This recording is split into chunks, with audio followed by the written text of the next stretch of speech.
ಲೋಕಸಭಾ ಚುನಾವಣಾ ಪ್ರಚಾರಕ್ಕೆ ತೆರಳಿದ ಮಾಜಿ ಸಿಎಂ ಹಾಗೂ ಹಾಲಿ ಬೆಳಗಾವಿ ಲೋಕಸಭಾ ಕ್ಷೇತ್ರದ ಬಿಜೆಪಿ ಅಭ್ಯರ್ಥಿ ಜಗದೀಶ್ ಶೆಟ್ಟರ್ಗೆ ಘೇರಾವ್ ಹಾಕಿರುವ ಘಟನೆ ಇಂದು ಬೆಳಗಾವಿ ಜಿಲ್ಲೆಯ ಚಿಕ್ಕೊಪ್ಪದಲ್ಲಿ ನಡೆದಿದೆ. ಚುನಾವಣಾ ಪ್ರಚಾರಕ್ಕೆ ತೆರಳಿದ್ದಕ್ಕೆ ಚಿಕ್ಕರೇವಣ್ಣ ಬೆಂಬಲಿಗರು ಶೆಟ್ಟರ್ ಕಾರಿಗೆ ಮುತ್ತಿಗೆ ಹಾಕಿದ್ದಾರೆ. ಈ ವೇಳೆ ಕಾರ್ಯಕರ್ತರನ್ನ ಸಮಾಧಾನ ಮಾಡಲು ಜಗದೀಶ್ ಶೆಟ್ಟರ್ ಯತ್ನಿಸಿದರು. ವರದಿ ದಾವಲ ಮಲ್ಲಿಕಾರ್ಜುನ, ಎಬಿ ನ್ಯೂಸ್, ಅಥಣಿ.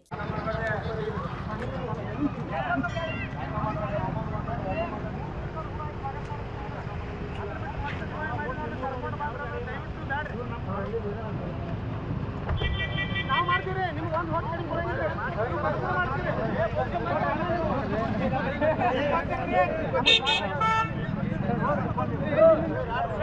ಯಾವ ಮಾತಾಡಂಗಿಲ್ಲ ಮಾಡಂಗಿಲ್ರಿ ಮಾತಾಡತ್ತೀವಿ ಚರ್ಚೆ ಮಾಡ್ತೀವಿ